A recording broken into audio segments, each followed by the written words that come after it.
Welcome to మన TV. Kurnool జిల్లా ఎమ్మిగనూరులో మండల సమావేశం భవనంలో అన్ని శాఖల అధికారులతో ఎమ్మెల్యే బివి జయనాగేశ్వరరెడ్డి ఆధ్వర్యంలో సమీక్షా సమావేశం నిర్వహించారు. సమావేశంలో గత ప్రభుత్వంలో ప్రతి గ్రామాల్లో ఎటువంటి అభివృద్ధి పనులు చేశారు, గ్రామాల్లో ఎటువంటి సమస్యలు ఉన్నాయని అధికారులను ఎమ్మెల్యే బివి జయనాగేశ్వరరెడ్డి అడిగి తెలుసుకున్నారు. గత ప్రభుత్వంలో ఎంత నిధులు మంజూరయ్యాయి, నిధులు ఏమి చేశారని ఎమ్మెల్యే అడిగితే అధికారులు నీళ్లు మింగుతూ ఉండిపోయారు. ప్రతి గ్రామంలో త్రాగునీటి, రోడ్లు సమస్యలు లేకుండా చర్యలు చేపట్టాలని అధికారులను ఎమ్మెల్యే ఆదేశించారు.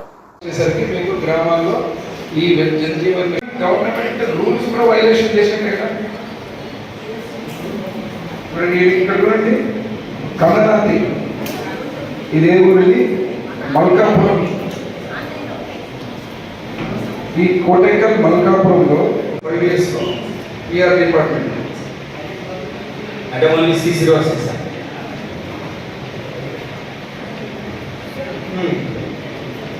అంటే మీరు మొత్తం ఓన్లీ ఏం చేశారంటే సచివాలయాలు కట్టారు, ఆర్బీకే కట్టారు అంతే. మీ ఇంజనీరింగ్ డిపార్ట్మెంట్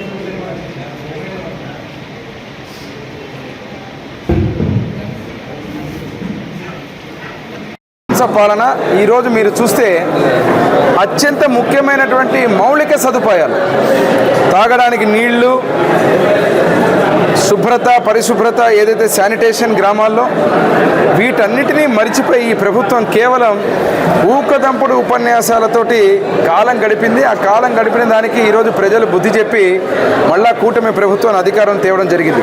ఎంత నవ్వు వస్తూ ఉందంటే ఈరోజు చూస్తున్నారు మీరు, కేంద్ర ప్రభుత్వం ఇచ్చినటువంటి జలజీవన మిషన్ ఏదైతే ఉన్నాయటువంటి పథకాలన్నింటినీ తాగడానికి నీళ్ళకి ఈరోజు మొత్తం ప్రతి గ్రామంలో కటకట అని చెప్పి ఇబ్బందులు పడుతూ ఉంటే కనీసం ఆ పనులను చేసిన పాపాన పోలేదు.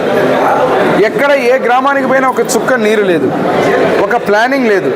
కనీసం ఆ నీళ్ళని ఎల్ఎల్సి ద్వారా తప్ప, అదే రకంగా ఇక్కడ సోర్స్ ద్వారా నీళ్ళని ఈరోజు ఏదైతే ఈ జలజీవన్ మిషన్ ద్వారా మనం చేయాల్సినటువంటి వర్కులని కనీసం ఒక ఆలోచన లేకుండా అన్నీ కూడా నిలిపివేసి కేవలం డబ్బులు దండుకోవడానికి ఇష్టం వచ్చినట్టు ఆ డబ్బులు చూస్తున్నారు మీరు.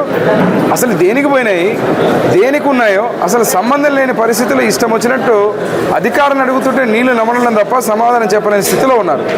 కాబట్టి వీటన్నింటి గాడిలో పెడతాం.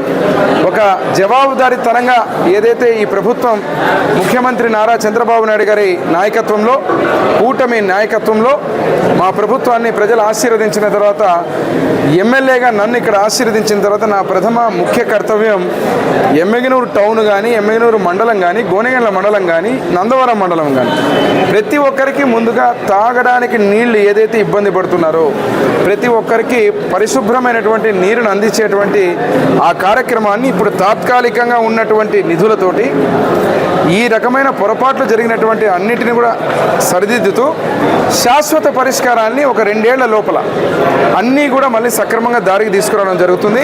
నేను కూడా చెప్పాను, ఇప్పుడు రేపు ఎల్లుండి అంటే రేపు గోనెగండ్ల రివ్యూ చేసుకుంటున్నాం. అదే రకంగా రానున్న రోజుల్లో మళ్ళీ నేను గ్రామాల పర్యటన చేసినప్పుడు 20 రోజులు టైం ఇస్తున్న అధికారులందరికీ చెప్పాను. ఇప్పుడే ఏదైతే గ్రామాల్లో శుభ్రత మీద కానీ, పరిశుభ్రత మీద కానీ, తాగునీటి ఉన్నటువంటి పనులు కాంట్రాక్టర్లు ఈరోజు చూస్తే మీరు ఇష్టం వచ్చినట్టు పనులని చేయకుండా ఒక కేటగిరీ, సగము చేసి వదిలేసినది ఒక కేటగిరీ, ఇంకో పక్కన కేవలం నామమాత్రానికి పని చేసి పనే మొదలు పెట్టకుండా ఈరోజు ఎక్కడెక్కడో తిరుగుతున్నారు. వాళ్ళందరికీ నోటీసులు ఇమ్మని చెప్పాం. ఇమ్మీడియట్గా 2-3 రోజుల లోపల యాక్షన్ తీసుకుంటాం. లేదంటే వాళ్ళని వెంటనే వేరే వాళ్ళని ఏర్పాటు చేసి మళ్ళీ రీటెండర్ పిలిచి ఆ పనులన్నీ ముందుకు తీసుకుపోతామని చెప్పడం జరిగింది. ఒకటే లక్ష్యం, ఏదైతే ప్రజలు విశ్వసించి మమ్మల్ని ఈరోజు అధికారంలోకి తెచ్చారో వాళ్ళ రుణం తీర్చుకోవాలా.